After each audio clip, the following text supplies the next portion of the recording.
내 애비는 뭐하냐? 업소녀 거식이나 했냐? 라며 여군 소위에게 성희롱하던 쓰레기 상관들 앞에 현직 삼성 장군 아버지가 무장 헬기 타고 강림하는 사이다 복수 이야기입니다. 여러분들은 지금 어디에서 어떤 일을 하시면서 청취하고 계신가요? 각자 댓글로 남겨주시면 감사드리겠습니다. 영상 시청하시기 이전에 구독과 좋아요 부탁드립니다. 저희에게 큰 힘이 됩니다. 대한민국 육군 3사관학교의 마지막 겨울은 유난히도 맑고 시렸다. 수백 명의 젊은 사관생도들이 각이 잡힌 정복을 입고 연병장에 도열했다. 그들의 얼굴에는 낯선 미래에 대한 긴장과 2년간의 억눌렸던 생도 생활을 마친 해방감이 기묘하게 뒤섞여 있었다. 연병장 저편 귀빈석의 가장 높은 곳에는 그들을 상징하는 별들이 앉아 있었다. 그 중에서도 단연 눈에 띄는 것은 세 개의 별 중장의 계급장을 빛내며 앉아있는 제3군단장 한무진이었다. 산악부대라는 별칭처럼 강원도의 험준한 산맥을 지키는 그는 군 전체에서도 손꼽히는 강직한 지휘관이었다. 오늘 그는 단순한 축하객이 아니라 졸업생 중 한 명의 아버지로서 이 자리에 참석했다. 하지만 그의 시선은 그 누구에게도 향하지 않는 듯 그저 덤덤히 앞을 응시할 뿐이었다. 그의 딸 한겨울 생도는 수백 명의 졸업생 중 하나로 완벽하게 숨어 있었다. 졸업생도 한겨울. 귀관은 투철한 국가관과. 자신의 이름이 호명되자 한겨울은 한치의 오차도 없는 오른발을 앞으로와 좌양 앞으로 동작으로 단상으로 향했다. 그녀는 학교장으로부터 졸업장을 받았다. 특별상도 수석도 아니었다. 그녀가 지난 2년간 의도적으로 관리한 결과였다. 너무 못하지도 너무 잘하지도 않는 것. 그것이 그녀가 생도 생활 내내 지켜온 철칙이었다. 그녀의 아버지 한무진 중장은 대한민국군 서열에서 10손가락 안에 드는 권력자였다. 그녀가 한무진의 딸이라는 사실이 알려지는 순간 그녀의 삶은 모든 것이 특혜라는 이름의 주홍글씨로 뒤덮일 터였다. 그녀는 어릴 적부터 그 그림자에 질려 있었다. 전국 사격대회에서 밤샘 노력으로 1등을 했을 때도 사람들은 역시 한 장군 딸이라 총 잘 쏘는 건 집안 내력인가 보네라며 웃었다. 그녀의 피와 땀은 단 한 번도 그 자체로 인정받지 못했다. 그래서 그녀는 스스로를 증명하기로 결심했다. 아버지의 방패가 가장 닿지 않는 곳, 가장 춥고 어두운 곳에서 스스로 빛나는 별이 되기로. 임관식이 끝나고 모두가 가족들과 사진을 찍으며 기쁨을 나누는 혼란스러운 틈을 타 한겨울은 아버지 한무진과 행사장 가장 구석, 겨울바람이 매섭게 몰아치는 플라타너스 나무 아래에서 마주 섰다. 겨울아. 한무진이 중후한 목소리로 입을 열었다. 그의 눈에는 복잡한 감정이 서려 있었다. 축하한다. 정말 이 길을 가야겠느냐? 네, 갑니다. 한겨울의 대답은 짧고 단호했다. 그녀의 맑은 눈이 아버지를 똑바로 바라보았다. 육군본부나 계룡대 하다못해 아비가 있는 3군단 사령부 근처만 해도 내가 할 일은 많다. 굳이. 아버지. 한겨울이 아버지의 말을 잘랐다. 제가 소위로 임관하는 이 순간부터 아버지는 더 이상 제 아버지가 아니십니다. 그저 대한민국 육군 중장 한무진 군단장님이십니다. 저 역시 한겨울 소위일 뿐입니다. 한무진은 입술을 깨물었다. 딸의 눈빛에서 자신과 똑같은 고집을 읽었기 때문이다. 그는 이 고집을 꺾을 수 없음을 알았다. 어디로 가고 싶으냐? 자대 배치는 이미. 바꿔주십시오. 제가 지원한 곳은 취소해 주십시오. 한겨울은 품 안에서 빳빳하게 다려진 서류 봉투 하나를 꺼냈다. 자대 배치 희망원제이라고 적혀 있었다. 한무진이 봉투를 열었다. 그 안에는 단 한 줄의 희망지가 적혀 있었다. 육군 제12보병 사단. 강원도 인제. 한무진의 눈이 커졌다. 대한민국에서 인재라는 두 글자가 군인에게 특히 그 가족에게 주는 의미는 혹독함 그 자체였다. 인제 가면 언제 오나 원통에서 못 살겠다는 말이 지독한 현실로 존재하는 곳. 대한민국에서 가장 춥고 가장 험하며 가장 전방인 곳 중 하나였다. 을지부대라고. 한무진의 목소리가 낮게 잠겼다. 거긴 내가 생각하는 그런 곳이 아니다. 여군 소대장이, 그것도 보병 소대장이 버티기엔. 그래서 가려는 겁니다. 한겨울은 자신의 소위 계급장이 달린 어깨를 폈다. 아버지의 후광이 단 1mm도 미치지 못하는 곳. 그곳에서 제 이름 석자로 서겠습니다. 그게 제가 군인이 된 유일한 이유입니다. 그녀는 아버지에게 마지막 부탁을 했다. 제 신상 기록은 아버지가 군단장이라는 사실은 저를 그저 한겨울로만 남겨주십시오. 그 부대의 연대장, 아니 사단장조차 모르게 해주십시오. 그게 아버지가 딸에게 해주실 수 있는 유일한 특혜입니다. 한무진은 차가운 바람에 눈을 감았다. 그는 수만 명의 부하를 지휘하는 장군이었지만 지금 이 순간만큼은 딸아이의 고집을 꺾지 못하는 평범한 아버지였다. 그는 천천히 고개를 끄덕였다. 알겠다. 그의 목소리는 갈라져 나왔다. 가서 살아남거라. 네. 군단장님께 경례. 충성. 한겨울은 경례를 붙이고 뒤돌아섰다. 단 한 번도 망설이거나 뒤돌아보지 않았다. 그녀는 자신의 짐을 챙겨 들고 기쁨에 들뜬 동기들의 무리를 빠져나와 홀로 인제로 향하는 버스 터미널로 향했다. 그녀의 여정은 가장 빛나는 태양아버지를 피해 스스로 빛을 내는 북극성이 되기 위한 첫걸음이었다. 그녀는 몰랐다. 그곳 인제에서 그녀를 기다리는 것이 혹독한 추위나 고된 훈련이 아니라 인간의 가장 추악하고 비겁한 욕망이라는 것을. 동서울 터미널에서 출발한 버스는 4시간을 꼬박 달려 원통이라는 이름이 선명한 버스 터미널에 한겨울을 내려놓았다. 버스에서 내리는 순간 폐부를 찌르는 공기의 질감부터가 달랐다. 서울의 그것과는 비교할 수 없는 날카롭고 순수한 냉기였다.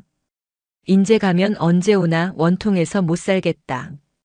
누가 처음 시작했는지 모를 그 지독한 농담이 한겨울의 머릿속을 맴돌았다. 그녀는 군장을 고쳐 메고 부대에서 보낸 낡은 집차에 올랐다. 그녀가 배치받은 곳은 육군 제12보병사단 을지부대 예하의 한 보병연대였다. 그 중에서도 최전방 감시 소초지오피 바로 아래에 위치한 산악보병대대였다. 험준한 산악지형이 곧 작전지역인 곳. 대대 인사과장은 서류를 뒤적이며 의아한 표정을 지었다. 한겨울 소위. 3사 출신의 여군이네. 여군이 우리 대대 보병 소대장으로 온 건 처음인데. 그의 말에는 호기심 반, 의구심 반이 섞여 있었다. 뭐 요즘은 여군도 다 똑같이 구른다지만 우리 대대는 좀 빡셀 텐데. 뭐 알아서 잘하겠지. 저기 삼중대로 가. 한겨울은 삼중대 막사로 향했다. 낡았지만 깨끗하게 관리된 건물이었다. 그녀가 중대장실 문을 두드렸다. 충성. 금일부로 제3중대 1소대장으로 보직받은 소위 한겨울입니다. 들어와. 안에서 들려온 목소리는 생각보다 젊고 쾌활했다. 문이 열리고 책상에 앉아있던 한 남자가 그녀를 보고 눈을 동그랗게 떴다. 이야, 진짜 여군이 왔네. 반가워. 나는 삼중대장 대위 마도현이야. 키가 크고 서글서글한 인상. 군복이 잘 어울리는 호감형의 남자였다. 그는 악수를 청하며 사람 좋은 미소를 지었다. 한소희. 우리 일소대를 맡게 됐어. 거기가 우리 중대에서도 제일 빡센 소대인데. 괜찮겠어? 힘들면 말해. 내가 행보관한테 얘기해서 좀 편한 보직으로 빼줄 수도 있으니까. 괜찮습니다, 중대장님. 한겨울은 흔들림 없는 목소리로 대답했다. 어떤 임무든 맡겨만 주십시오. 마도현 대위는 그녀의 단호한 태도에 흥미롭다는 듯 웃었다. 패기 좋네. 좋아. 마음에 들어. 우리 중대의 여군 장교는 처음이라 다들 기대가 커. 특히 내가. 그녀는 일소대원들과 처음으로 대면했다. 20명 남짓한 앳된 얼굴들. 하지만 강원도 산골짜기의 훈련으로 다져진 탓인지 하나같이 다부진 눈빛을 하고 있었다. 그리고 그들 옆에는 마치 산의 바위처럼 굳건한 인상의 한 남자가 서 있었다. 충성. 일소대 부소대장 중사 황철규입니다. 한겨울의 파트너가 될 부소대장이었다. 황 중사는 10년 넘게 이곳 인제의 산을 누빈 베테랑 중사였다. 그의 눈은 새로운 여자 소대장을 샅샅이 훑었다. 그 눈에는 경계심과 회의감이 가득했다. 소대장님, 여기는 도시가 아닙니다. 장교 클럽에서 커피 마시던 곳이 아니란 말입니다. 첫날 저녁 황 중사는 단둘이 남은 소대 지휘실에서 대놓고 그녀를 떠봤다. 우리 애들 다 제 자식 같고 동생 같은 놈들입니다. 소대장님 놀이터에서 다치게 할 생각 없습니다. 자신 없으시면 지금이라도 중대장님께 말씀드리십시오. 한겨울은 황 중사를 물끄러미 바라봤다. 황 중사. 예, 소대장님. 부소대장의 임무가 뭐라고 생각하지? 소대장을 보좌하고 소대원들을 관리하며. 아니. 한겨울이 말을 끊었다. 소대장이 적진에 돌격할 때 뒤에서 총알을 막아주는 게 부소대장이다. 그리고 내가 쓰러지면 나를 넘어서 소대를 이끌고 임무를 완수하는 게 부소대장이야. 그녀는 책상 위에 놓인 작전 지도를 가리켰다. 나는 내일 1소대 담당 섹터 전 구역을 순찰한다. 황 중사는 나를 따라오면서 내가 놓치는 것이 무엇인지, 이 산에서 죽지 않으려면 뭘 해야 하는지 가르쳐주면 된다. 그게 지금 황 중사가 할 일이다. 황철규 중사의 눈이 가늘어졌다. 그는 수많은 소위들을 겪어봤지만 이렇게 첫날부터 군기가 바짝 들어 작전 지도부터 펴는 신임 소위는, 그것도 여군 소위는 처음이었다. 알겠습니다. 소대장님. 황 중사는 마지못해 대답했지만 그의 목소리에는 미세한 변화가 있었다. 그날 밤 한겨울은 낡은 관사의 차가운 침대에 누워 잠을 청했다. 아버지에게서 전화가 왔지만 받지 않았다. 대신 무사히 도착했습니다. 걱정 마십시오. 라는 문자 한 통만 남겼다. 그녀는 눈을 감았다. 이곳 인제의 겨울은 혹독했다. 하지만 그녀는 이 겨울을 이겨내고 자신만의 봄을 맞이할 준비가 되어 있었다. 그녀는 아직 몰랐다. 진짜 혹독한 겨울은 사람의 마음에서 불어오기 시작한다는 것을. 한겨울 소위가 부임한 지 한 달. 일소대는 그야말로 상전벽해라는 말이 어울릴 정도로 변해 있었다.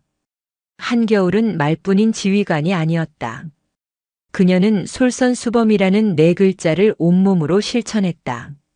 새벽 5시 가장 먼저 일어나 연병장을 달리는 것은 그녀였고, 완전 군장으로 진행되는 산악급속 행군에서 단 한 번도 뒤처지지 않고 선두에 서는 것도 그녀였다. 소대장님, 더는 무리십니다. 끝이 보이지 않는 인제의 산악능선에서 황 중사가 숨을 헐떡이며 외쳤다. 소대원들은 이미 절반쯤 넋이 나가 기계적으로 발을 옮기고 있었다. 하지만 한겨울은 땀으로 젖은 머리카락을 쓸어 넘기며 뒤를 돌아봤다. 황 중사, 우리가 지금 쉬면 저기 3소대 놈들한테 따라잡힌다. 3소대한테 질 건가? 그녀는 K2 소총을 고쳐 메고 다시 경사로를 오르기 시작했다. 그 악바리 같은 모습에 일소대원들은 이를 악물고 그녀의 뒤를 따랐다. 그날 대대 산악 행군 훈련에서 일소대는 압도적인 1등을 차지했다. 사격 훈련에서는 더 압권이었다. 전방 250m 표적. 한겨울은 거친 호흡 속에서도 흔들림 없는 자세로 격발했다. 탕, 탕, 탕, 그녀가 쏜 총알은 모두 표적지의 검은 원 안에 명중했다. 소대원들은 환호성을 질렀다. 심지어 다른 소대 지휘관인 오태식 중위조차 혀를 내둘렀다. 야, 저 한소위. 괴물 아니냐? 3사 수석이었대. 오태식 중위는 일소대의 성과에 노골적인 질투를 드러냈다. 그는 늘 자신이 대대 최고의 에이스라고 자부했지만 한겨울이 온 뒤로 모든 스포트라이트를 빼앗긴 기분이었다. 황철규 중사는 처음에 의심을 완전히 거둔 지 오래였다. 그는 이제 한겨울의 가장 든든한 조력자였다. 소대장님 정말 대단하십니다. 제가 군 생활 10년 넘게 했지만 소대장님 같은 분은 처음입니다. 아직 멀었다, 황 중사. 우리 애들 야간 투시경 조작 아직 미숙한 거 안 보이나? 오늘 밤에 야간 훈련 한 번 더 한다. 예. 소대장님, 그건 군인은 준비된 만큼 강해진다. 황 중사는 고개를 절레절레 저으면서도 입가에는 미소가 걸려 있었다.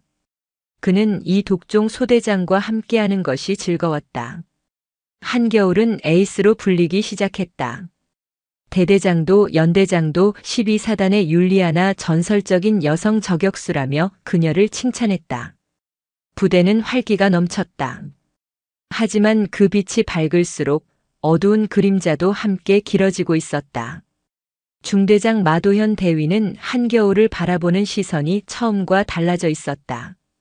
처음에는 유능한 부하에 대한 대견함이었다면 이제는 그 이상의 감정이 노골적으로 담겨 있었다. 한소희, 역시 자네는 군인의 피가 흘러. 특별해. 마 대위는 훈련이 끝날 때마다 일소대로 찾아와 다른 소대원들은 아랑곳하지 않고 한겨울의 어깨를 툭툭 치며 격려했다. 처음에는 격려라고 생각했던 그 손길이 점점 불필요하게 오래 머물기 시작했다. 오늘 훈련 끝나고 중대장실로 잠깐 오지. 훈련 성과 분석도 할 겸 둘이서 커피나 한잔하게. 그의 둘이서라는 말은 유난히 강조되었다. 한겨울은 불쾌감을 느꼈지만 직속 상관의 명령이었기에 거부할 수 없었다. 알겠습니다, 중대장님. 그날 저녁 중대장실. 마도현 대위는 훈련 성과 보고서는 보는 둥 마는 둥 하더니 엉뚱한 질문을 던졌다. 한소위는 남자친구 있나? 중대장님. 훈련과 관계없는 질문이십니다. 한겨울이 선을 그었다. 하, 딱딱하긴. 그냥 인간적으로 궁금해서 그러지. 마 대위는 웃으며 일어섰다. 그는 커피를 타는 척하며 한겨울의 등 뒤로 다가왔다. 한소희는 전투복을 입어도 태가 나네. 땀에 젖은 모습도 아주 보기 좋아. 그는 한겨울의 어깨에 손을 올렸다. 한겨울은 전기에 감전된 것처럼 그 손을 뿌리치고 일어섰다. 중대장님. 그녀의 목소리는 얼음장처럼 차가웠다. 용무가 없으시면 이만 물러가 보겠습니다. 마도현 대위의 얼굴이 순간 굳었다. 하지만 이내 능글맞은 미소로 표정을 바꿨다. 어허, 무섭긴. 그냥 격려 차원이지. 너무 예민하게 받아들이지 말라고. 좋아, 오늘은 이만 가봐. 한겨울은 중대장실을 나오며 거칠게 군복을 애무어뜨렸다.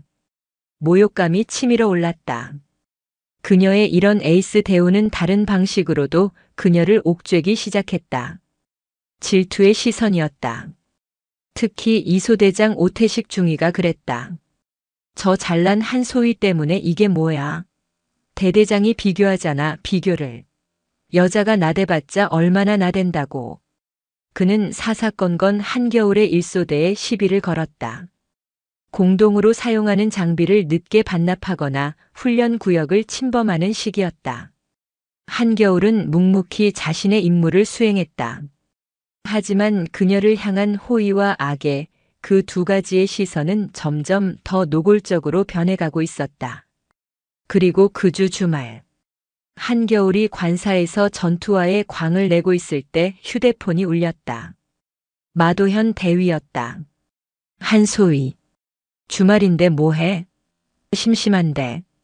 원통 읍내에 맛있는 닭갈비집 있는데. 둘이 저녁이나 할까? 업무 시간을 벗어난 명백히 사적인 연락이었다. 한겨울은 깊게 숨을 들이마셨다. 그녀의 선택지는 명확했다. 중대장님, 저는 주말에 관사에서 쉴 예정입니다. 그리고 앞으로 이런 사적인 연락은 삼가주셨으면 합니다. 뭐? 전화기 너머 마 대위의 목소리가 싸늘하게 변했다. 한소희, 지금 나한테 명령하는 건가? 내가 중대장이야. 까라면 까야지. 이게 어딜? 저는 중대장님의 부하이지 사적인 만남의 상대가 아닙니다. 이만 끊겠습니다. 충성. 한겨울은 전화를 끊어버렸다. 관사에는 정막이 흘렀다. 그녀는 자신이 지금 무슨 일을 저질렀는지 정확히 알고 있었다. 좁디 좁은 군 사회에서 직속 상관의 호의를, 그것도 남성 상관의 흑심을 정면으로 거절했을 때 돌아올 때가 돼. 다음 날 월요일 아침. 대대 전체가 모인 아침 점호 시간. 마도현 대위가 굳은 얼굴로 연병장 앞에 섰다. 어제 내가 불시 순찰을 돌았는데 일소대 위병소 근무 상태가 아주 엉망이더군. 한겨울의 심장이 내려앉았다. 한겨울 소위. 소대장 교육 똑바로 안 시키나. 그의 고함이 인재의 차가운 아침 공기를 찢었다. 한겨울의 진짜 겨울은 이제 막 시작되고 있었다. 인재의 아침 공기를 찢어버린 마도현 대위의 고함은 그저 시작에 불과했다. 한겨울 소위가 그의 사적인 부름을 거절한 바로 다음 날부터 일소대를 향한 중대장의 태도는 180도 달라졌다. 어제까지 에이스를 향해 보내던 총애와 과시욕 섞인 미소는 온데간데 없고 얼음장 같은 경멸과 사소한 트집만이 남았다. 한겨울 소위. 오전 전술 훈련 브리핑 시간, 마도현이 모든 장교와 부사관이 모인 자리에서 다시 그녀를 지목했다. 어제 제출한 일소대 교육 훈련 계획안, 이게 지금 계획안이라고 쓴 건가? 글씨 연습했어? 아니면 나랑 장난하자는 건가? 한겨울은 입술을 깨물었다. 어제 제출한 계획안은 다른 소대의 것과 비교해도 가장 충실하고 완벽하게 작성된 것이었다. 그녀는 밤을 새워가며 섹터 내 지형지물과 예상 침투로까지 분석해 넣었다. 죄송합니다. 수정하겠습니다. 그녀는 변명하지 않았다. 이곳은 군대였고 중대장은 왕이었다. 왕의 기분을 거스른 대가는 혹독했다. 죄송? 지금 죄송하다고 했나? 군인이 죄송합니다로 끝나면 그게 군대야? 빠져가지고. 마도현은 그녀의 보고서를 집어 구기더니 그대로 그녀의 발밑에 던져버렸다. 오늘 일과 전까지 일소대 전원 관물대, 총기 수입 상태, 전투와 광태까지 내가 직접 점검한다. 한 명이라도 미흡하면 일소대 전체가 연병장 도는 줄 알아. 명백한 사보타주의자 월권이었다. 소대원의 개인 정비 상태 점검은 기본적으로 소대장의 몫이었다. 중대장이 직접, 그것도 한 소대만 콕 집어 점검하겠다는 것은 공공연한 표적 선언이었다. 황철규 중사의 얼굴이 굳어졌다. 그는 한겨울의 어깨 너머로 마도현을 노려보았다. 소대장님, 저게, 황 중사. 한겨울이 낮고 단호한 목소리로 그의 말을 끊었다. 중대장님 지시사항이다. 즉각 이행한다. 일소대 지금부터 전원 내무반으로 복귀. 정비 상태 재점검 실시한다. 일소대원들은 영문도 모른 채 막사로 뛰어가 전투화에 다시 광을 내고 총기를 분해해 닫기 시작했다. 불만이 터져 나왔다. 아, 진짜 뭡니까? 어제 다 했는데. 중대장이 왜 갑자기 우리 소대만 잡는 겁니까? 조용히 하고 움직여. 황 중사가 고함을 질렀지만 그의 눈빛은 한겨울을 향해 있었다. 대체 무슨 일이 있었던 겁니까? 한겨울은 아무 말 없이 자신의 K2 소총을 가장 먼저 꺼내 분해하고 조립했다. 그녀는 소대원들 앞에서 흠잡힐 모습을 보일 수 없었다. 그녀가 묵묵히 총을 닥자 소대원들도 불평을 멈추고 각자의 장비에 집중했다. 1시간 뒤 마도현 대위가 뒷짐을 진 채 거들먹거리며 1소대 내무반에 들이닥쳤다. 그의 뒤에는 2소대장 오태식 중위가 능글맞은 미소를 지으며 따라붙었다. 어디 우리 에이스 한소희가 얼마나 소대 관리를 잘했는지 볼까? 마도현은 일부러 가장 막내인 이등병의 관물대를 열었다. 그는 전투복 주머니 안쪽까지 손을 넣어 뒤지더니 먼지 한 톨을 손가락으로 집어 올렸다. 이게 뭐야? 한소희. 이게 먼지가 아니라고 할 셈인가? 시정하겠습니다. 시정?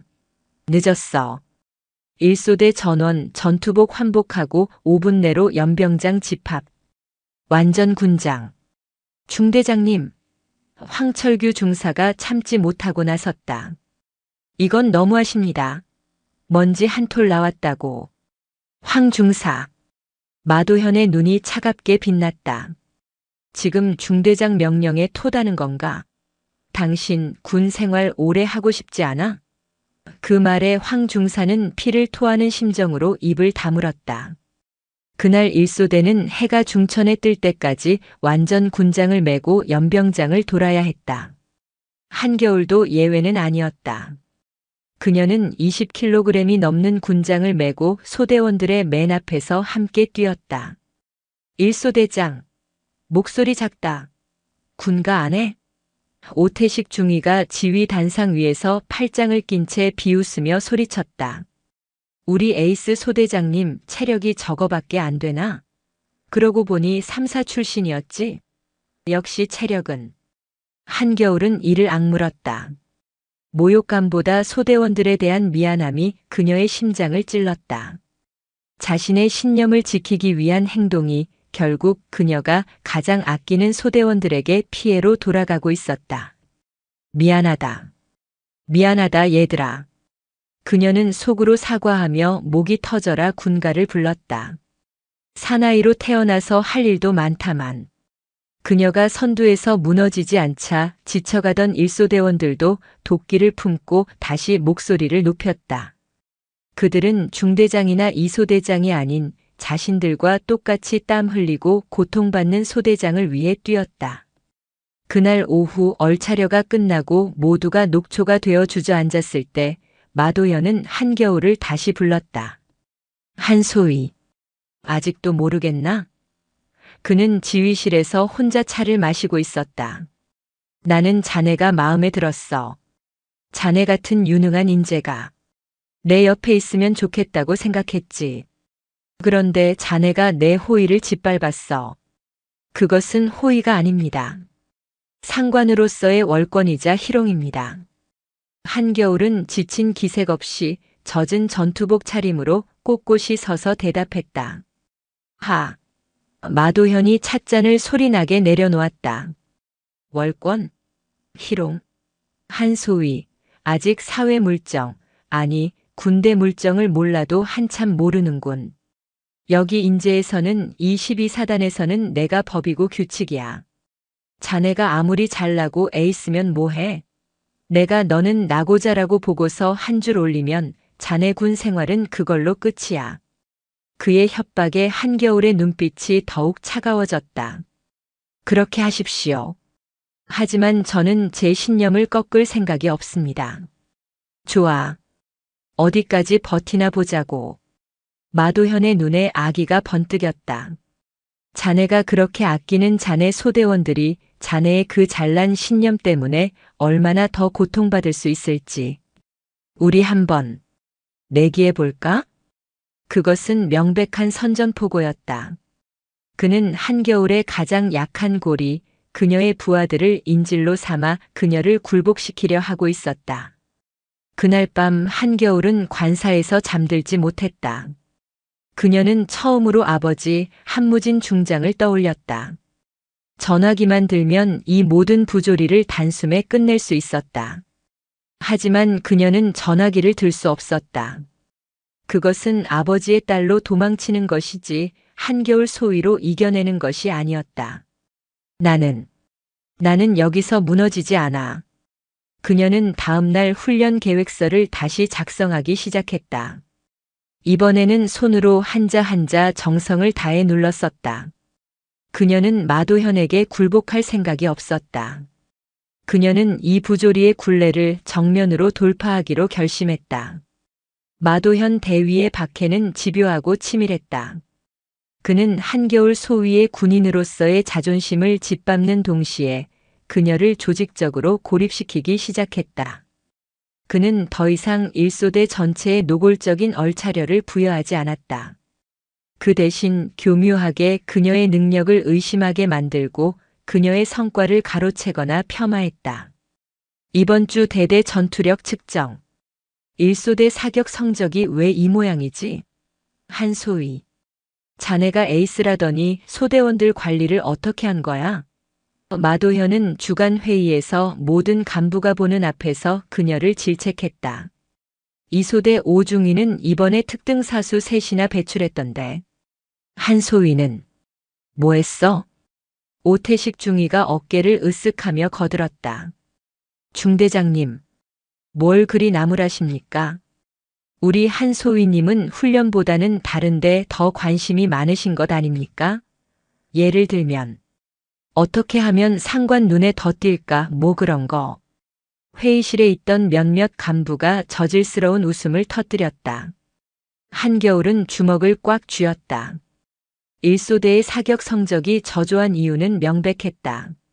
마도현이 일소대에 배정된 사격 훈련 시간과 실탄을 서류상 문제를 트집 잡아 절반으로 줄여버렸기 때문이었다. 반면 이소대는 일소대의 목까지 가져가 훈련했다. 제 불찰입니다. 한겨울은 변명하지 않았다. 진실을 말해봤자 권력을 쥔 마도현과 오태식의 연합 앞에서 변명하는 여군 장교로 낙인 찍힐 뿐이었다. 그녀는 고립되었다. 다른 소대장들은 마도현의 눈밖에 날까 두려워 한겨울과의 식사조차 피했다. 식당에서도 그녀는 늘 혼자 밥을 먹었다. 처음에는 그녀를 동경하고 따르던 타 소대 부사관들조차 그녀와 눈을 마주치지 않으려 애썼다. 일소대는 중대 안의 섬이 되었다. 소대장님, 괜찮으십니까? 황철규 중사가 유일하게 그녀의 곁을 지켰다. 그는 훈련이 끝나고 돌아오는 길 아무도 없는 산길에서 조용히 그녀에게 물었다. 저놈들이 작정하고 소대장님을 말려 죽이려고 합니다. 이건 군대가 아닙니다. 황 중사. 한겨울의 목소리는 지쳐 있었지만 눈빛은 여전히 살아 있었다. 내가 무너지면 일소대 전체가 무너진다. 저들이 원하는 게 바로 그거야. 내가 여자라서 못 버티겠다고 울면서 도망치기를 바라는 거겠지. 하지만 소대장님, 그러니 더 독하게 버틸 거다. 황 중사가 나 좀 도와줘야겠다. 무슨 일이든 말씀만 하십시오. 저들이 우리 훈련 시간을 뺏었으니 우리는 남는 시간을 활용한다. 오늘 밤부터 야간 독도범 및 침투 훈련 실시한다. 소대원들에게는 특별 야간 간식이 걸린 훈련이라고 둘러대지. 그날 밤부터 일소대의 비밀 훈련이 시작되었다. 한겨울은 정규 훈련이 모두 끝난 자정 넘어 소대원들을 이끌고 인제의 칠흑 같은 산속을 누볐다. 지도와 나침반에만 의지의 목표 지점을 찾아가고 가상의 적 초소를 돌파하는 훈련이었다. 정규 훈련보다 혹독했지만 소대원들은 불평하지 않았다. 오히려 그들의 눈에는 불이 붙었다. 소대장님, 저희 다 압니다. 훈련 중 휴식 시간 막내 이등병이 씩씩거리며 말했다. 중대장님이랑 이소대장님이 우리 소대만 갈구는 거 치사합니다. 맞습니다. 지들이 뭔데 우리 소대장님을. 한겨울은 말없이 웃었다. 그녀는 더 이상 혼자가 아니었다. 그녀 곁에는 그녀를 위해 기꺼이 이 추운 인제의 밤을 함께 헤쳐나가는 20명의 늑대들이 있었다. 일소대는 외부의 압력이 강해질수록 내부의 결속력이 다이아몬드처럼 단단해지고 있었다. 그리고 운명의 그날이 왔다. 대대 전체가 참가하는 야간 종합 전술 훈련. 각 중대가 경쟁적으로 목표 고지를 탈환하는 1년 중 가장 중요한 훈련 중 하나였다. 마도현 대위는 훈련 브리핑에서 일소대에 가장 험하고 불리한 침투로를 배정했다. 심지어 지도상에는 나와 있지도 않은 폐쇄된 구역이었다. 한소희. 자네 소대는 야간 침투 능력이 탁월하다고 들었으니 이쪽 734고지 측면 절벽 루트로 간다. 할 수 있겠나? 비웃음이 가득한 질문이었다. 명령 이행하겠습니다. 훈련이 시작되고 일소대는 칠흑 같은 어둠 속으로 스며들었다. 한겨울과 소대원들은 그동안의 비밀 야간 훈련으로 다져진 실력을 유감없이 발휘했다. 그들은 짐승처럼 조용하고 빠르게 절벽을 타고 올랐다. 그때였다. 훈련 상황을 지휘하던 오태식 중위가 무전으로 일소대를 불렀다. 알파 하나 일소대. 현재 위치 734고지 능선 8부. 전방 100m 지점적 매복조 추정. 즉시 수색 선멸하라. 알파 하나 수신 양호. 이동하겠다. 한겨울은 의아했다. 이곳은 너무 험준해서 적이 매복할 이유가 없는 곳이었다.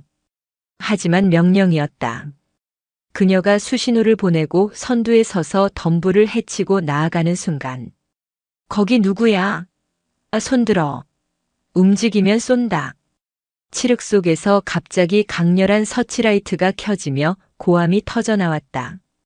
일소대가 맞닥뜨린 것은 적 매복조가 아니라 이번 훈련의 총지휘 본부를 방어하는 대대 직할 수색대의 최정예 방어 병력이었다. 그들은 실탄은 아니었지만 공포탄과 모의 수류탄으로 중무장하고 있었다. 뭐야 일소대. 너희들 이쪽 루트로 오면 어떡해. 사전에 통보 못 받았어? 수색대 팀장이 당황하며 외쳤다. 함정이다. 한겨울이 외치는 순간 오태식 중위의 무전이 다시 들렸다. 전방의 적은 이소대다. 한겨울 소위. 적이 아군으로 위장했다. 속지 마라. 즉각 사격하라. 사격. 이것은 명백한 살인 미수였다. 아군끼리 교전하도록 유도한 것이다. 만약 한겨울이 흥분해서 공포탄이라도 발사했다면 방어 병력 역시 즉각 대응 사격을 했을 것이고 칠흑 같은 어둠 속에서 서로가 누군지도 모른 채 뒤엉켜 뒹굴며 끔찍한 사고가 났을 것이다. 부상자가 속출하고 모든 책임은 명령을 오인하고 아군에게 사격을 가한 한겨울 소위에게 돌아갔을 터였다. 사격 중지. 사격 중지. 피아식별. 아군이다. 한겨울은 총구를 하늘로 향하게 하고 목이 터져라 외쳤다. 우리는 12사단 3중대 1소대다. 훈련 상황. 5인이다. 수색대 병력도 뒤늦게 상황을 파악하고 무기를 내렸다. 미친. 오태식 중위 이 새끼가. 수색대 팀장의 입에서 욕설이 터져나왔다.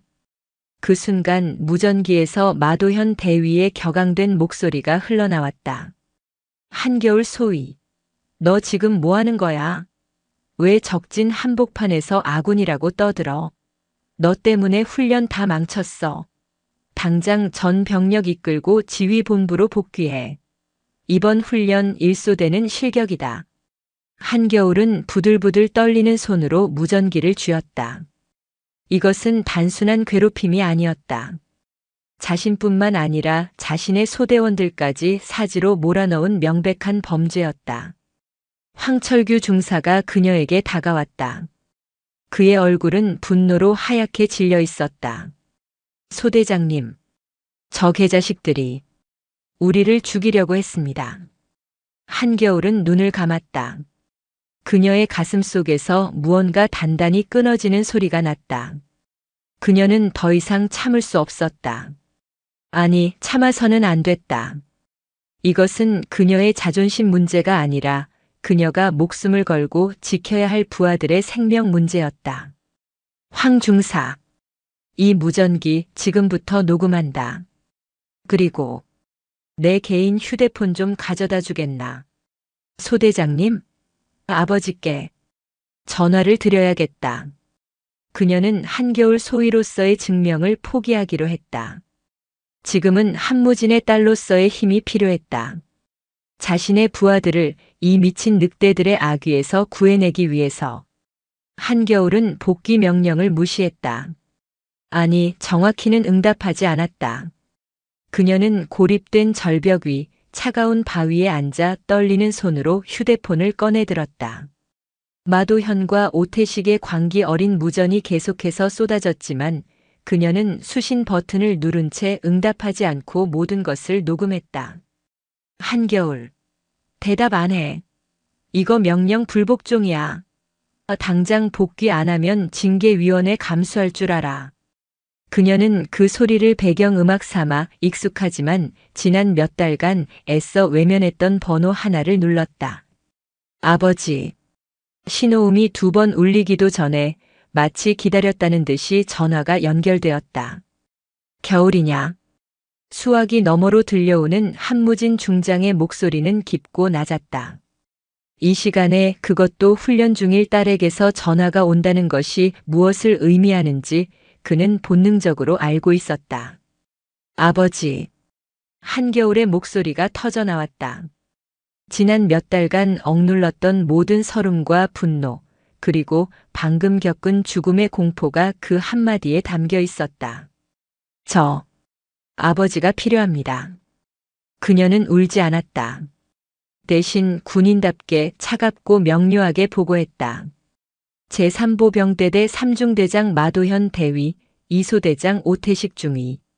해당 인원들은 그녀는 첫날의 얼차려부터 사격 훈련 방해, 고의적인 고립, 그리고 방금 벌어진 아군 간 교전 유도 시도까지 단 하나의 감정도 섞지 않고 육하원칙에 따라 정확하게 보고했다. 수화기 저편의 한무진은 단 한마디의 질문도 추임새도 없이 모든 것을 들었다. 그의 침묵은 인제의 밤 공기보다 더 차갑고 무거웠다. 방금 전 734고지에서 대대 수색대 병력과 의도적인 교전을 유도했습니다. 제가 사격 중지를 명하지 않았다면 일소대원 누군가는 오늘 죽거나 다쳤을 겁니다. 한겨울의 보고가 끝났다. 정적이 흘렀다. 1초가 1년처럼 느껴졌다. 한무진이 입을 열었다. 현 위치에서 대기하라. 하지만 중대에서는 내 명령이다. 현 위치에서 소대원들과 함께 대기하라. 누구의 명령도 듣지 마라. 내가 갈 때까지 단 한 발자국도 움직이지 마라. 그의 목소리는 분노가 아니었다. 그것은 분노를 넘어선 모든 것을 얼려버리는 극한의 냉기였다. 지금 가겠다. 전화가 끊겼다. 같은 시각 강원도 홍천. 대한민국 육군 제3군단 사령부. 산악군단의 심장부인 군단장실은 불이 환하게 켜져 있었다. 한무진 중장은 수화기를 내려놓고 천천히 일어섰다. 그는 책상 위에 놓인 지금은 고인이 된 아내와 어린 겨울이 함께 찍은 사진을 물끄러미 바라보았다. 스스로의 힘으로 증명하겠다며 떠난 딸이었다. 그런 딸이 아버지가 필요하다고 했다. 그것은 자신의 모든 자존심을 버리고 보낸 마지막 구조 신호였다. 한무진은 인터폰을 눌렀다. 비서실. 당장 군단 참모장, 법무참모, 헌병대장, 감찰참모. 5분 내로 내 사무실로 집합시킨다. 그의 목소리는 평소와 같았지만 그 안에 담긴 무게는 천근만근이었다. 5분도 안 되어 별과 대령들이 숨을 헐떡이며 군단장실로 뛰어들어왔다.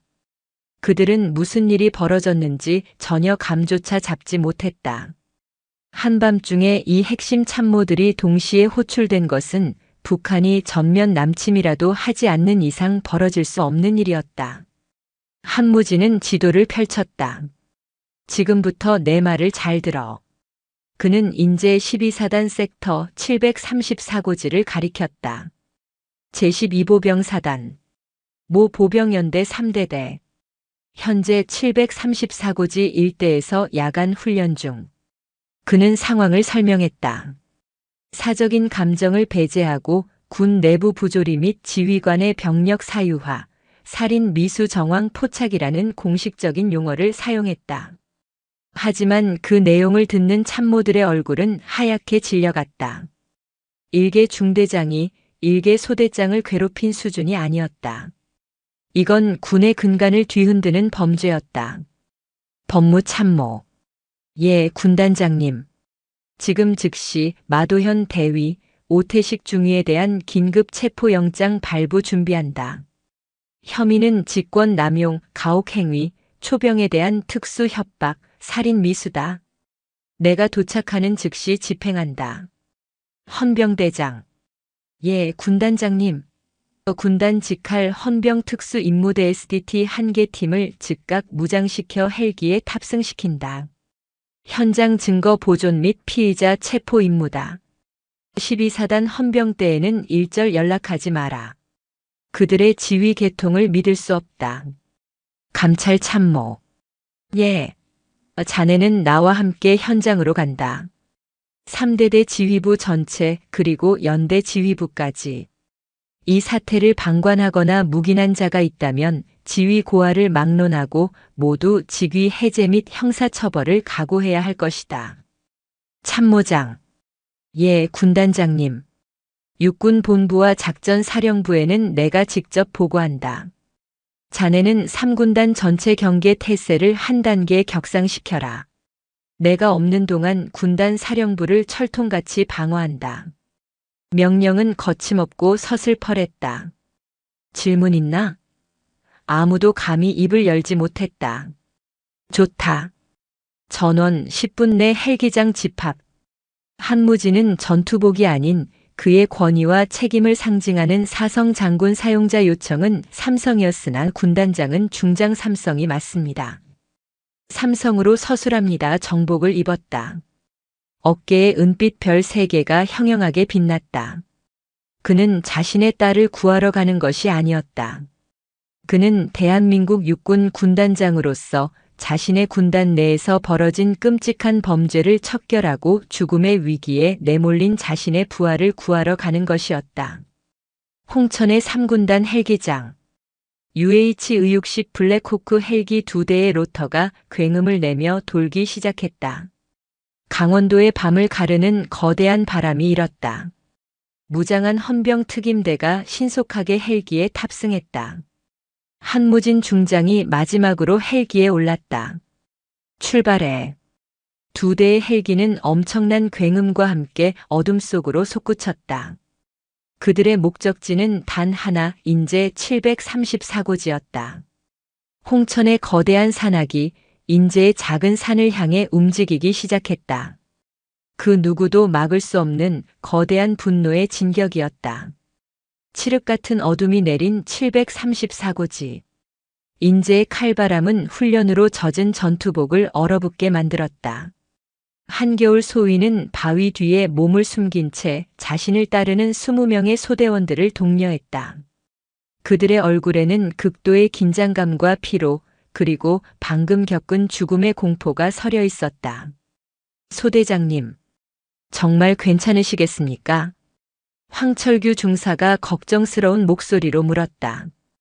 그는 한겨울이 방금 아버지와 통화하는 것을 지켜보았다. 그리고 그녀가 중대장의 복귀 명령을 의도적으로 무시하고 있다는 것도 알았다. 이건 하극상으로 몰릴 수 있는 심각한 사안이었다. 저놈들 지금 이 악물고 소대장님 징계위원회 회부하려고 할 겁니다.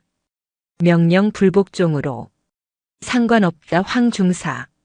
한겨울의 목소리는 차분했다. 오히려 방금 전에 격렬한 분노가 가라앉고 서늘한 결의가 그 자리를 채웠다. 우리는 여기서 대기한다. 이건 내 명령이다. 그녀는 녹음 기능이 켜진 무전기를 바라보았다. 10분이 넘도록 마도현 대위와 오태식 중위의 고함이 교차하며 쏟아지고 있었다. 한겨울. 대답 안 해? 너 지금 항명하는 거야. 알파 하나 즉각 응답하라. 마지막 경고다. 그들은 한겨울이 감히 자신들의 명령을 거부하리라고는 상상도 못한 듯 당혹감과 분노가 뒤섞인 목소리로 발악하고 있었다. 한편 734고지에서 약 2km 떨어진 대대 지휘 통제소 CP. 천막 안은 야전 난로의 열기에도 불구하고 싸늘한 기운이 감돌았다. 마도현 대위는 무전기를 집어 던질 듯 쥐고 있었다. 이 미친 계집애가. 오태식 중위가 옆에서 안절부절 못하며 거들었다. 중대장님, 이거 뭔가 이상합니다. 전현 저거 진짜 깡으로 버티는 거 아닙니까?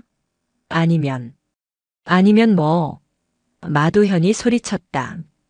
빽이라도 믿는 거겠지. 하지만 여긴 인제야. 12사단이라고. 여기서 삼성 장군 할애비가 와도 내 중대에서 일어난 일은 내가 덮어. 감히 내 밥그릇을 걷어차? 훈련 끝나기만 해봐. 명령 불복종으로 인한 훈련 통제 실패, 지휘관의 명령 거부 및 하극상. 이 두 줄이면 전현 군복 벗기는 건 일도 아니야. 마도현은 의자에 깊숙이 몸을 묻었다. 그는 이미 한겨울을 어떻게 처리할지 모든 시나리오를 그려놓았다. 여군 장교의 히스테리, 과도한 의욕으로 인한 판단 착오. 그는 자신이 완벽하게 승리했다고 확신했다. 그때였다. 중대장님, 뭔가 들리지 않으십니까? 통신병이 헤드셋을 벗으며 말했다. 포성이랑은 다릅니다. 뭔가 아주 크고 묵직한 소리가. 마도현과 오태식은 천막 밖으로 나갔다. 뭐야? 그들은 귀를 기울였다. 두두두두두두두. 밤하늘을 찢는 묵직한 로터 소리였다. 그것도 하나가 아니었다. 어둠 속에서 두 개의 거대한 그림자가 마치 지옥의 사자처럼 산맥을 넘어오고 있었다. 블랙호크? 오태식의 목소리가 떨렸다. 저건 군단 직할 항공대 소속입니다. 왜 저 헬기가 지금 여기에? 훈련 지원 계획에 없었습니다. 마도현의 얼굴이 굳어졌다. 설마 훈련 시찰인가? 이 야밤에 군단장이라도 떴나? 미친. 그들의 예상과 달리 두 대의 블랙호크 UH-의육식 헬기는 대대 지휘 통제소가 있는 방향이 아닌 734고지 상공으로 직행했다. 헬기는 고도를 낮추더니 734고지 정상의 좁은 헬기 패드에 거의 근접 착륙을 시도했다.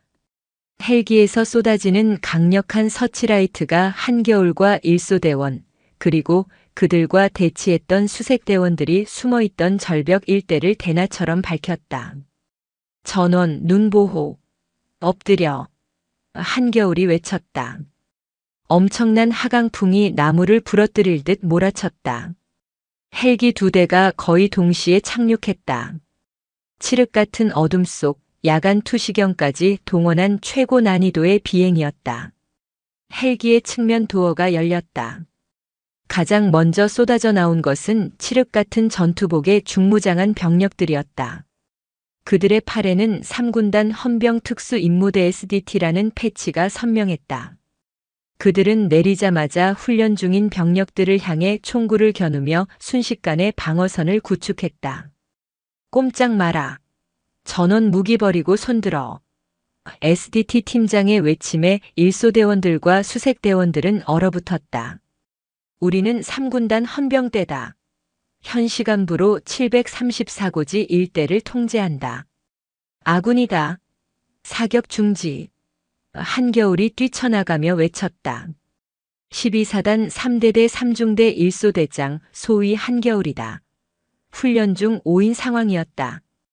SDT 병력들이 잠시 주춤하는 사이 두 번째 헬기에서 누군가가 천천히 내렸다. 그는 전투복이 아니었다. 대한민국 육군 장교의 최고 예복인 각 잡힌 정복 차림이었다. 어둠 속에서도 어깨에 달린 세 개의 은빛 별 중장의 계급장이 달빛을 받아 서늘하게 빛나고 있었다. 제3군단장 한무진. 그는 헬기의 강풍에도 미동조차 하지 않고 칠흑 같은 산의 정상을 밟았다. 그의 뒤로 법무참모, 감찰참모, 헌병대장이 줄지어 내렸다. 전원 대령급 이상의 고위 장교들이었다. 충성. 734고지에 있던 모든 병력들, 일소대원들과 수색대원들이 본능적으로 차려 자세를 취하며 경례를 붙였다. 그들의 목소리는 공포에 질려 갈라져 나왔다. 군단장이, 그것도 야간 훈련 중인 일개 보병 소대가 있는 산꼭대기에 헌병 특임대를 이끌고 직접 강림한 것이다. 한무진 중장은 그들의 경례를 받는 둥 마는 둥 오직 한 곳을 향해 걸어갔다. 그의 군화가 얼어붙은 흙을 밟는 소리만이 헬기의 굉음 사이를 뚫고 울렸다. 그는 한겨울 소위 앞에 섰다. 두 사람의 시선이 허공에서 마주쳤다. 한겨울은 경례를 붙인 자세 그대로 얼어붙어 있었다. 한무진은 딸을 바라보지 않았다. 그는 부하를 바라보았다. 소위 한겨울. 예, 군단장님. 현 시간부로 제3보병대대의 모든 훈련 상황을 중지한다. 예, 알겠습니다. 그리고 3대대 3중대장 마도현 대위, 2소대장 오태식 중위. 현 위치는 약 2km 전방 대대 지휘 통제소에 위치하고 있습니다. 그때였다. 충성. 군단장님. 대대 지휘 통제소에서 무슨 일이 벌어지고 있는지 뒤늦게 파악한 마도현 대위와 오태식 중위가 방금 전에 기세등등함은 온데간데 없이 얼굴이 사색이 되어 734고지로 뛰어 올라왔다. 그들의 뒤로 대대장과 연대장까지 허겁지겁 따라붙고 있었다. 그들은 산 정상에 도열한 헌병 특임대와 정복 차림으로 서 있는 삼성 장군, 그리고 그와 대면하고 있는 한겨울의 모습을 보고 숨이 멎는 듯 했다. 뭐야? 대체 무슨 일이야? 마도현은 다리가 풀리는 것을 느꼈다. 한무진 중장은 그들이 도착하기를 기다렸다는 듯 천천히 그들을 향해 고개를 돌렸다. 그의 눈은 분노나 경멸이 아니었다. 그것은 이미 처리가 끝난 대상을 바라보는 감정 없는 심판관의 눈빛이었다. 자네들인가? 한무진의 목소리가 734고지 전체에 울려 퍼졌다. 내 부하들을 죽이려 한 자들이. 한무진 중장의 목소리가 734고지에 얼어붙은 공기 중에 꽂혔다. 내 부하들을 죽이려 한 자들. 그 한마디에 마도현 대위와 오태식 중위는 그 자리에 얼어붙었다. 헬기 2대의 굉음이 마치 그들의 심장 소리처럼 거대하게 울렸다. 군단장님, 그게 무슨 말씀이신지. 마도현이 새하얗게 질린 얼굴로 황급히 변명을 쏟아내려 했다. 이것은 야간 종합 전술 훈련 상황이었고 일소대장 한겨울 소위가 명령에 불복하고. 명령? 한무진이 그의 말을 잘랐다. 그는 마도현에게 한 걸음 다가갔다. 삼성 장군의 압도적인 위압감이 마도현을 짓눌렀다. 아군을 향해 사격을 유도하는 것도 명령인가? 마도현의 눈동자가 지진이라도 난 듯 흔들렸다. 그것은 오해. 훈련 통제 중 발생한. 오태식 중위. 한무진의 시선이 오태식에게로 향했다. 오태식은 이미 다리가 풀려 거의 주저앉기 직전이었다. 예. 군단장님. 자네는 734고지 방어 병력이 대대 수색대임을 인지하고 있었나? 그것은 인지하고 있었다. 한무진이 대신 대답했다. 그의 손에 들린 것은 무전 녹취록이 아니라 감찰 참모가 막 건넨 상황판 요약본이었다. 자네는 방어 병력이 누구인지 알면서도 일소대에게 적 매복조라 속이고 교전을 명령했다. 이것이 오해인가? 저는 마 대위님이 시키시는. 오태식이 공포에 질려 자신도 모르게 진실을 내뱉었다. 이계자식아. 마도현이 오태식의 멱살을 잡으려 했지만 그보다 빨랐던 것은 SDT 대원의 개머리판이었다. 움직이지 마. SDT 대원이 마도현의 어깨를 찍어 눌렀다. 헌병대장. 한무진이 나지막이 불렀다. 예, 군단장님. 현 시간부로 제3보병대대 3중대장 대위 마도현, 이소대장 중위 오태식을 직권 남용, 가혹행위, 초병특수 협박 및 살인 미수 혐의로 긴급 체포한다. 뭐라고요? 마도현은 자신의 귀를 의심했다. 군단장님, 이러실 수 없습니다. 저는 3중대장입니다. 증거도 없이. 증거. 한무진은 품에서 작은 녹음기 하나를 꺼냈다. 한겨울이 녹음한 마도현과 오태식의 광기 어린 고함과 명령이 담긴 파일이었다. 이게 증거다. 그는 재생 버튼을 누르지 않았다. 그리고 여기 자네들의 광기에서 살아남은 일소대원 20명과 하마터면 아군의 총에 맞을 뻔했던 수색대원들이 증인이다. 한무진은 일소대원들을 둘러보았다. 일소대원들에게 묻겠다. 그의 목소리가 장엄하게 울렸다. 그대들의 소대장 한겨울 소위는 그대들을 버렸는가? 아닙니다. 황철규 중사를 필두로 일소대원 전체가 목이 터져라 외쳤다. 그들의 눈에는 분노와 함께 자신들을 구하러 온 군단장에 대한 경외심이 어렸다. 한겨울 소대장님은 저희를 지키기 위해. 됐다. 한무진은 손을 들어 그들의 말을 막았다. 헌병대장 집행하라. 집행. 헌병대장의 명령에 SDT 대원 2명이 마도현과 오태식의 팔을 등 뒤로 꺾고 수갑을 채웠다. 철컥하는 금속성 마찰음이 734고지의 정적을 갈랐다. 안 돼. 이거 나. 마도현은 마지막 발악을 했다. 군단장님, 제가 뭘 잘못했습니까? 전현이 꼬리친 겁니다. 전현이 나를 유혹했다고. 그런데 내가 안 넘어가니까. 그 순간이었다.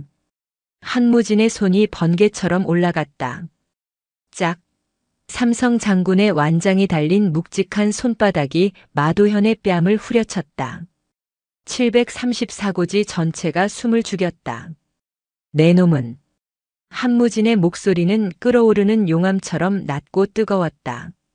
군인의 명예를 더럽힌 것도 모자라 부하의 인격까지 짓밟았는가. 내 놈은 군복 입을 자격조차 없는 인간 말종이다. 그는 더 이상 마도현을 상대하지 않았다. 그는 이제 막 도착해 사태 파악도 못하고 벌벌 떨고 있는 대대장 중령과 연대장 대령을 향해 돌아섰다. 대대장. 그리고 연대장. 예. 군단장님. 귀관들은 휘하부대에서 이런 끔찍한 범죄가 자행되는 동안 대체 뭘 했는가? 저희는 전혀 보고받은 바가 보고받지 못한 것이 자랑인가? 한무진이 고함을 내질렀다. 산 전체가 울리는 듯 했다. 그대들의 무능과 방관이 오늘 20명이 넘는 내 부하들을 죽음으로 몰아넣었다. 귀관들은 지휘관이 아니라 이 범죄의 방조자들이다. 감찰 참모. 예, 군단장님. 현 시간부로 12사단 3대 대장 직위 해제한다. 연대장은 보직 해임심의 위원회에 회부한다. 그리고 이 시간부로 12사단 전체에 대한 3군단 직할 특별 감찰을 실시한다. 단 한 놈의 비위도 남김없이 모조리 색출해내라. 예. 알겠습니다. 이것은 사형 선고였다. 한 부대의 지휘 계통 전체가 한순간에 공중분해되는 순간이었다. 마도현 대위와 오태식 중위는 이제 모든 것을 한 듯 고개를 숙인 채 헌병들의 손에 이끌려 헬기로 향했다. 그때 마도현이 마지막으로 고개를 돌려 한겨울을 바라보았다. 그의 눈에는 증오와 함께 풀리지 않는 의문이 담겨 있었다. 도대체 저 계집애가 뭐길래. 군단장이 직접. 그는 헬기에 처박히는 순간까지 그 답을 알 수 없었다. 모든 상황이 정리되자 한무지는 자신의 딸 한겨울 소위에게 다가갔다. 그는 여전히 군단장의 얼굴을 하고 있었다. 한소위. 예, 군단장님.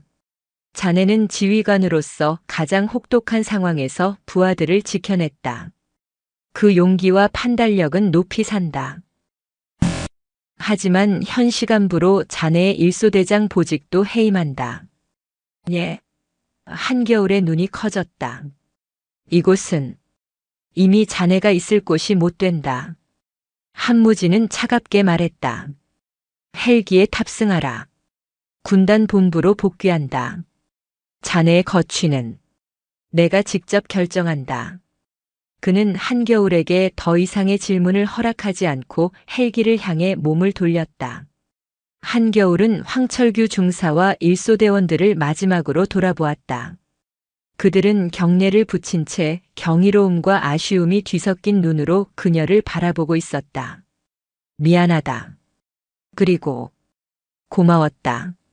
한겨울은 그들에게 마음속으로 작별을 고하고 칠흑 같은 블랙호크 헬기에 올랐다. 734고지. 그녀가 한겨울 소위로서 스스로를 증명하려 했던 그 혹독한 무대는 그녀의 아버지가 강림함으로써 그렇게 막을 내렸다. 블랙호크 헬기는 인제의 험준한 산맥을 벗어나 홍천의 제3군단 사령부를 향해 날아갔다. 헬기 내부는 로터의 굉음으로 가득 차 그 어떤 대화도 불가능했다. 한겨울은 굳은 표정으로 좌석에 앉아 있었다. 그녀의 옆에는 헌병들에게 연행되어 가는 마도현과 오태식이 아니라 그녀의 아버지 한무진 중장이 앉아 있었다. 그는 정복 차림 그대로 눈을 감고 있었지만 잠든 것이 아님을 알 수 있었다.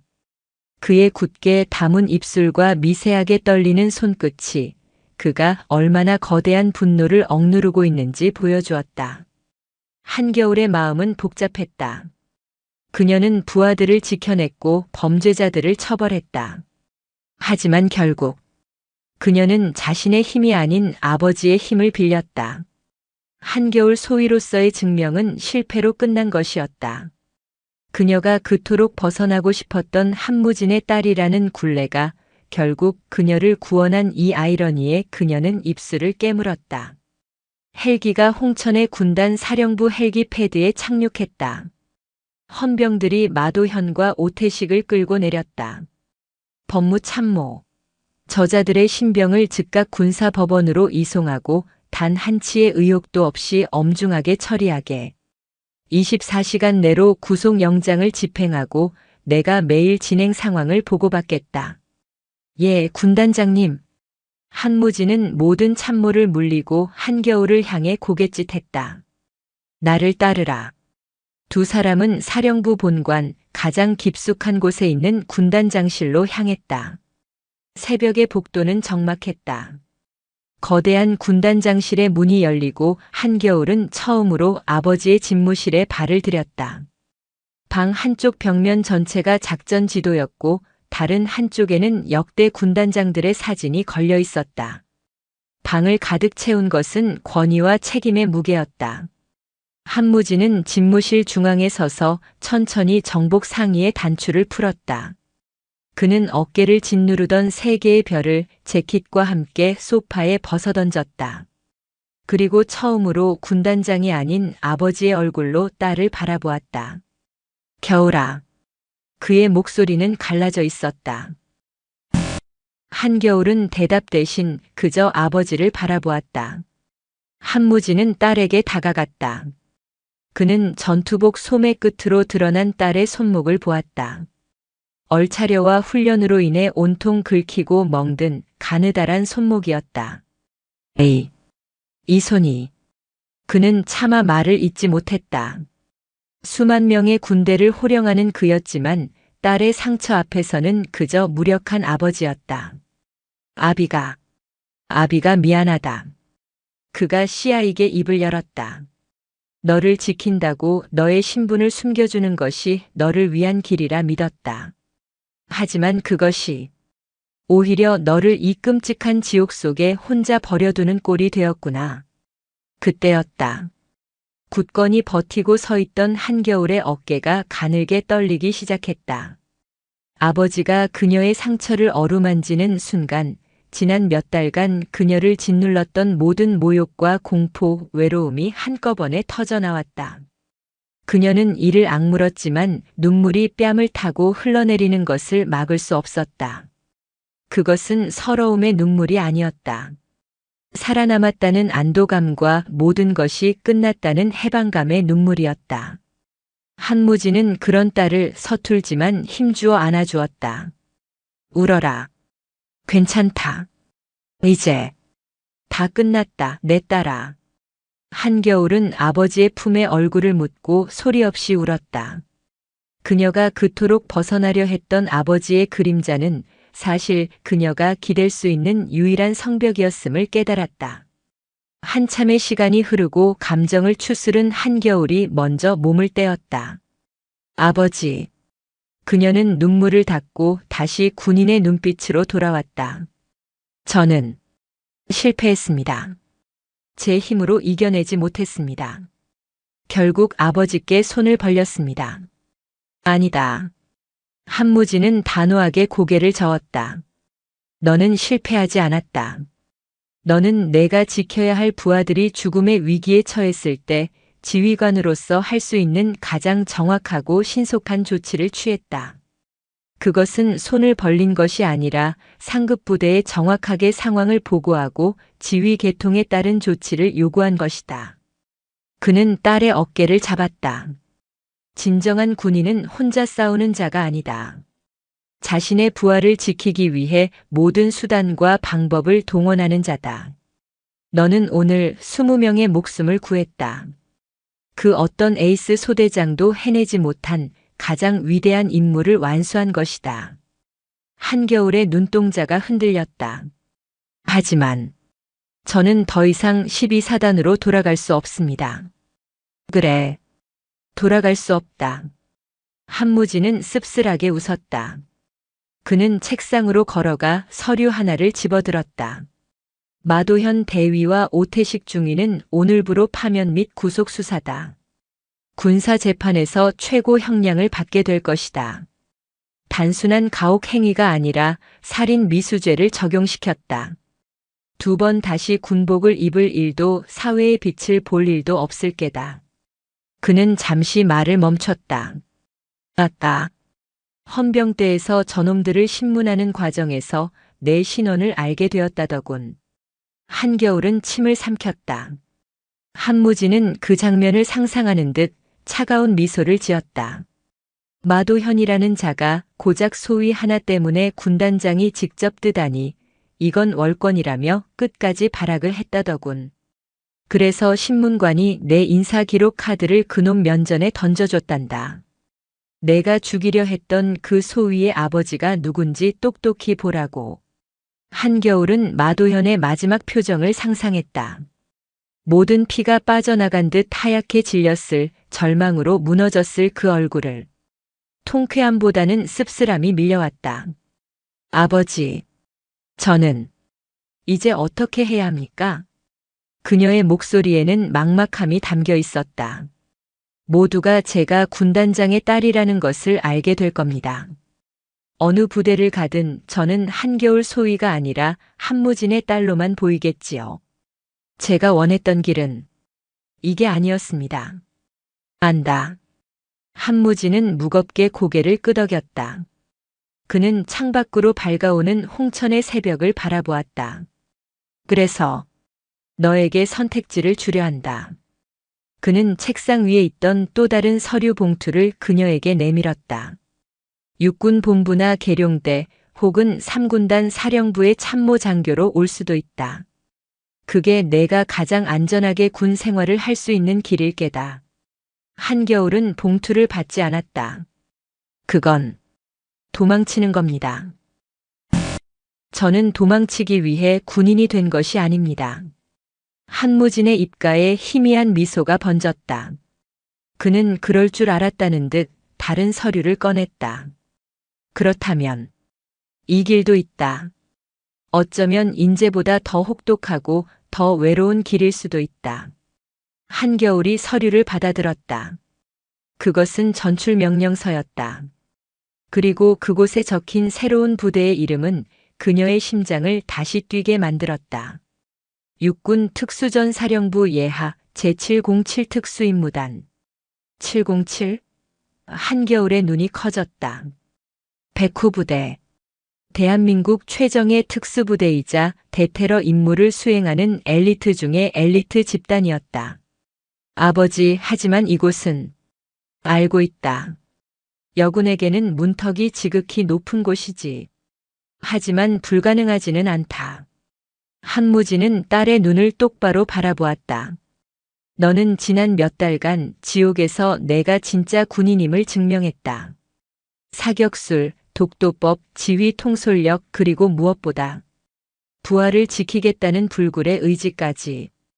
그는 딸의 어깨를 두드렸다. 그곳에 가라, 겨울아. 그곳은 누구의 딸이라는 배경 따위는 통하지 않는 곳이다. 오직 실력만이 모든 것을 증명하는 곳이지. 그는 창밖의 새벽 하늘을 가리켰다. 어둠이 걷히고 가장 먼저 떠오른 별 북극성이 희미하게 빛나고 있었다. 너는 더 이상 태양의 그림자에 숨을 필요가 없다. 너는 너 스스로 빛나는 별이다. 가서 저 북극성처럼 가장 어두운 곳에서 가장 밝게 빛나는 군인이 되어라. 한겨울은 아버지의 눈을 바라보았다. 그곳에는 더 이상 걱정이나 미안함이 아닌 군인을 향한 군인의 굳건한 신뢰가 담겨 있었다. 그녀는 707 특임단 전출 명령서를 쥔 손에 힘을 주었다. 그녀의 상처는 흉터로 남겠지만 그 흉터는 그녀를 더욱 단단하게 만들 것이었다. 인제의 혹독했던 겨울은 끝나고 그녀의 진짜 봄이, 가장 뜨거운 봄이 오고 있었다. 대한민국 수도 서울, 그 심장부인 송파구 외곽. 민간인 통제구역으로 굳게 닫힌 철문 너머, 대한민국 육군 특수전사령 부특전사의 가장 깊숙한 곳에 707 특수임무단의 본부가 자리하고 있었다. 백호부대라는 별칭처럼 이곳은 소리 없이 가장 치명적인 임무를 수행하는 대한민국 최정예 중의 최정예였다. 인제의 12사단이 험준한 산맥을 지키는 방패라면 이곳 707은 적의 심장을 꿰뚫는 비수였다. 한겨울 소위는 전출 명령을 받은 지 일주일 만에 3군단 장용 지프가 아닌 낡은 군용 버스를 타고 이곳 정문에 내렸다. 그녀의 어깨에는 이제 막 보급받은 검은색 베레모가 들려 있었다. 그녀의 모든 배경은 인사 서류 한 장으로 축약되었고 그 서류는 지금 단장실 책상 위에 놓여 있었다. 그녀를 맞이한 것은 인상 좋은 중대장이 아니었다. 작전과장 소령의 무미건조한 안내를 받아 도착한 단장실 대령에서 그녀는 군 생활을 시작한 이래 가장 서늘한 시선을 마주했다. 소위 한겨울. 707 특임단장, 불독이라 불리는 박철진 대령이 그녀의 인사 기록 카드에서 눈을 떼지 않은 채 말했다. 그의 목소리는 쇳소리 같았다. 자네의 서류는 아주 흥미롭군. 3사 12사단 보병 소대장, 그리고 명령 불복종으로 인한 징계위원회 회부. 박 대령은 고개를 들어 처음으로 한겨울을 바라보았다.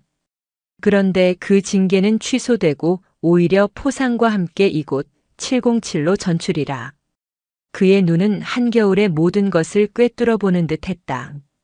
소위 자네 아버님이 누군지 아네. 3군단장 한무진 중장. 내 오랜 선배이기도 하지. 한겨울의 심장이 차갑게 내려앉았다. 단장님. 하지만 박 대령이 그녀의 말을 끊었다. 지금부터 내가 하는 말을 명심하게. 그는 자리에서 일어나 한겨울의 바로 앞까지 걸어왔다. 이곳은 707이다. 여기선 자네 아버님의 별 3개가 아니라 자네 전투화에 묻은 흙먼지 하나가 더 중요하다. 아버님의 후광은 여기선 방탄조끼가 되어주지 못해. 오히려 자네 등 뒤에 붙은 관역이 될 거다. 그는 창밖의 훈련장을 가리켰다. 그곳에서는 이미 인간의 한계를 넘어선 듯한 대원들이 대테러 훈련에 몰두하고 있었다. 저들을 보게. 저들은 대한민국에서 가장 위험한 임무를 수행하는 괴물들이야. 그리고 그들은 낙하산을, 특히 장군의 자식이라는 낙하산을 증오하지. 저는 낙하산이 아닙니다. 한겨울이 흔들림 없는 목소리로 대답했다. 좋아. 박 대령이 희미하게 웃었다. 그럼 증명해. 지금 이 순간부터 자네는 한무진의 딸도 12사단의 에이스도 아니다. 그저 707 특임단의 훈련생 한겨울일 뿐이다. 만약 자네가 저 괴물들의 속도를 따라잡지 못한다면 그땐 자네 아버지께 직접 전화해서 따님을 특전사 사령부 행정병으로라도 데려가시라고 정중하게 부탁드릴 테니 명심하겠습니다. 한겨울의 707 생활은 그렇게 시작되었다. 그녀는 소위 계급장을 달고 있었지만 사실상 신병과 다름없는 특수 임무 기초 훈련 과정에 편입되었다. 그녀의 동기들은 이미 각 부대에서 10년 가까이 구른 베테랑 중사 상사들이었다. 그녀는 그곳에서 유일한 장교였고 유일한 여성이었다. 훈련의 강도는 인재와는 질이 달랐다. 인재의 훈련이 인내력을 시험하는 것이었다면 이곳의 훈련은 순간의 폭발력과 정확성을 요구했다. 산악 행군 대신 30kg이 넘는 대테러 장비를 착용하고 도시의 건물을 수십 번씩 오르내렸다. K2 소총 사격 대신 권총과 기관단총 MPO를 들고 1초 만에 여러 개의 표적을 제압하는 근접 전투 CQC 훈련을 반복했다. 그리고 그곳에는 백호의 이빨이라 불리는 707의 전설적인 교관 강태식 원사가 있었다. 그는 20년 넘게 707에서만 복무한 살아있는 역사였다. 그는 훈련 첫날 한겨울을 따로 불렀다. 소위 한겨울. 예, 원사님. 자네가 왜 여기 왔는지 대충 이야기는 들었다. 강 원사는 그녀의 사격 표적지를 바라보며 말했다. 그녀는 25m 권총 속사에서 모든 탄환을 10점 만점에 명중시킨 참이었다. 총은 좀 쏠 줄 아는군. 12사단에서 배운 게 그거 하나인가? 하지만 소위. 강 원사가 그녀를 돌아보았다. 그의 눈은 맹수처럼 깊고 날카로웠다. 여긴 전쟁터가 아니야. 여기는 테러 현장이다. 내가 쏜 총알이 빗나가서 인지를 맞추면 그건 살인이다. 내가 1초 망설여서 테러범이 격발하면 그건 임무 실패다. 그는 한겨울의 어깨를 툭 쳤다. 자네 12사단에서 겪은 일. 트라우마로 남았겠지.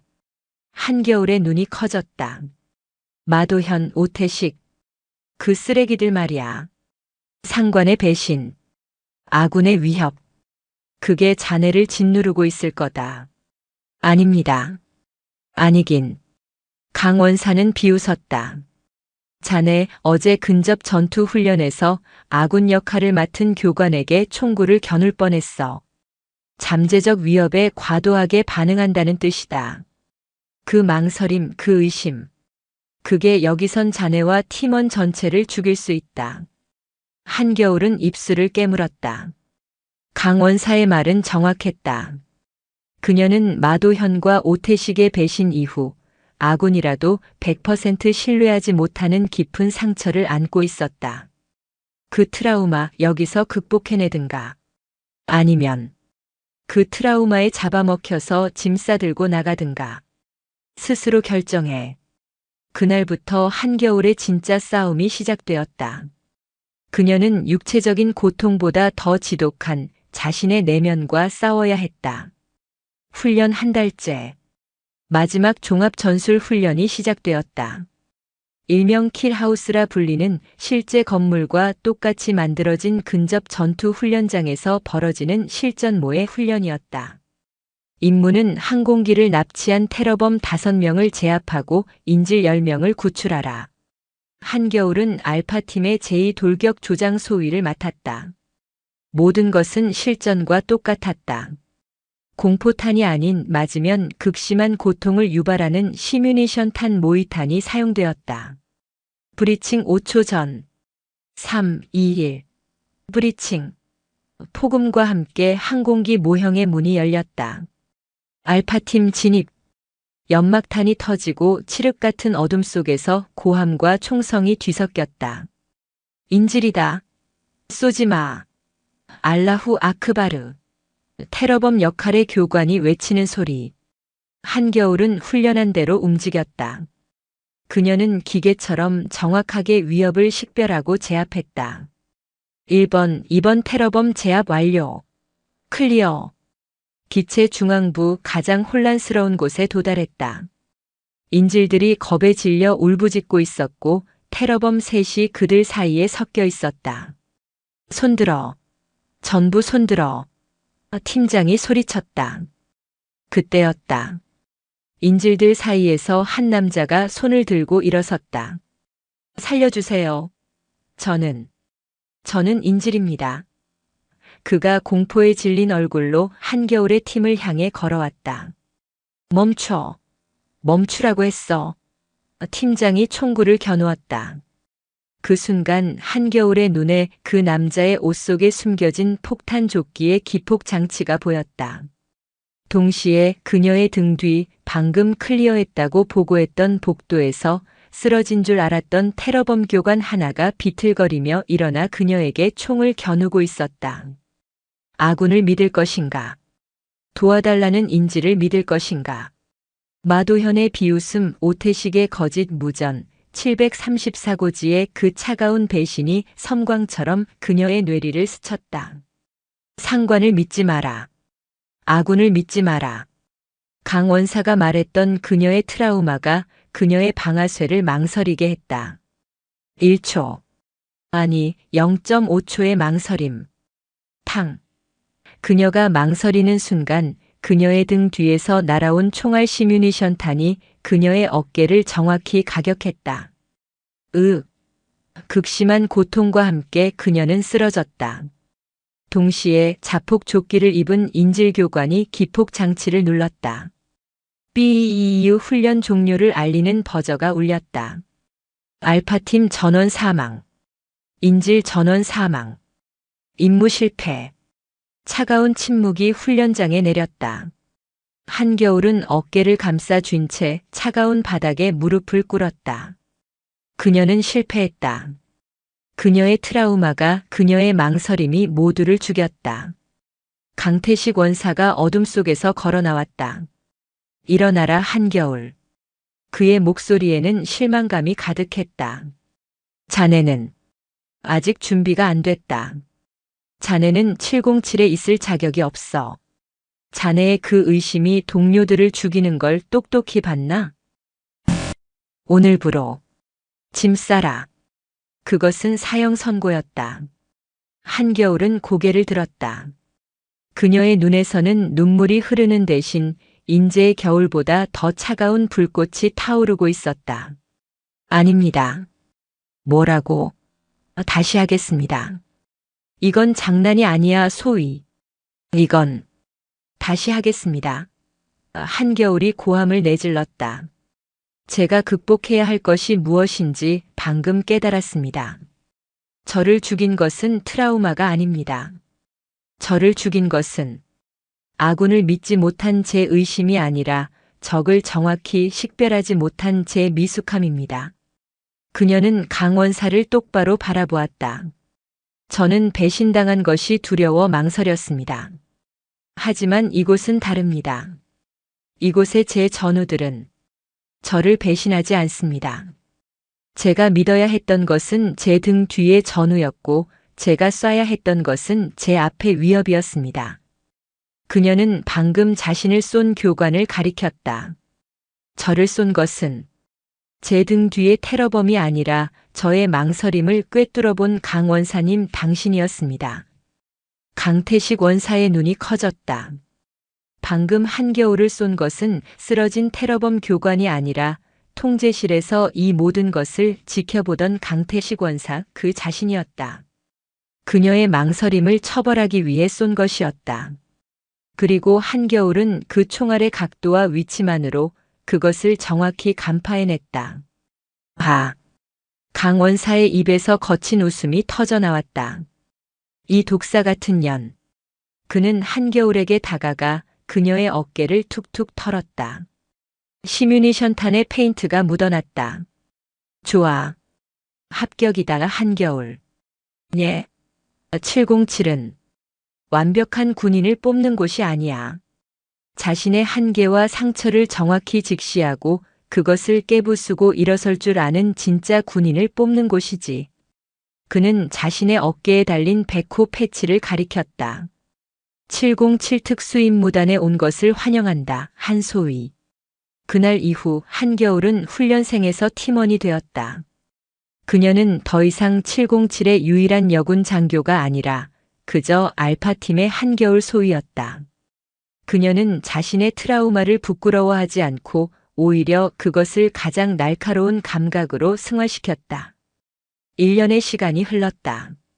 그녀는 대한민국 최정예 대테러 요원이 되어 있었다. 서울 국립현충원. 비가 추적추적 내리는 늦가을. 한겨울은 휴가를 받아 어머니의 묘소 앞에 서 있었다. 그녀는 이제 소위가 아닌 중위 계급장을 달고 있었다. 어머니, 저 잘하고 있습니다. 아버지도 잘 계십니다. 그녀가 묘비를 닦고 있을 때 뒤에서 익숙한 발소리가 들렸다. 우산도 없이 각 잡힌 정복 차림의 한무진 중장이 서 있었다. 그는 딸과 아내의 묘를 번갈아 바라보았다. 비 오는데 고생이 많구나. 아버지. 한겨울이 경례를 붙였다. 한무진은 말없이 경례를 받았다. 그는 지난 1년간 단 한 번도 딸의 부대에 연락하거나 안부를 묻지 않았다.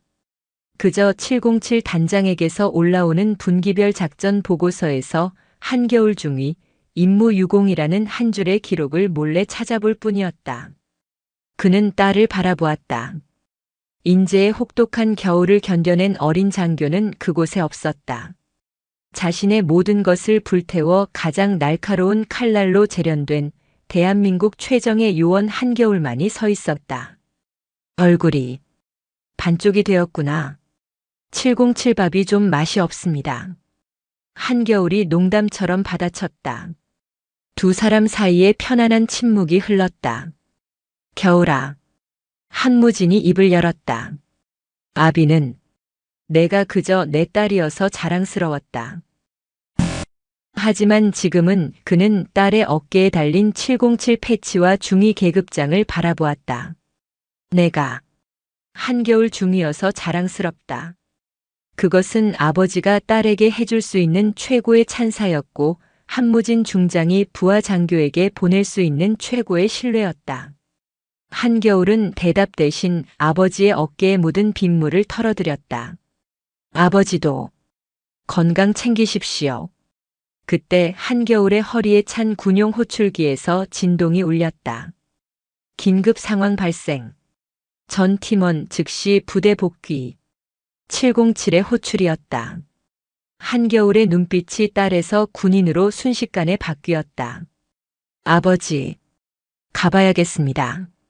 그래, 가보거라. 한겨울은 아버지에게 마지막으로 경례를 붙였다. 충성. 한무진도 딸에게, 아니 한겨울 중위에게 답례를 했다. 충성. 한겨울은 비를 맞으며 현충원 정문을 향해 망설임 없이 뛰어갔다. 한무진은 그 뒷모습을 비에 젖지 않는 가장 높은 별처럼 빛나는 그 뒷모습을 오래도록 바라보았다. 그녀는 더 이상 태양의 그림자가 아니었다. 그녀는 스스로의 힘으로 가장 어두운 밤하늘을 뚫고 빛나는 별 그 누구도 길을 잃지 않게 하는 단 하나의 지표. 그녀는 북극성이었다. 영상이 유익하셨다면 구독과 좋아요, 댓글까지 부탁드리겠습니다.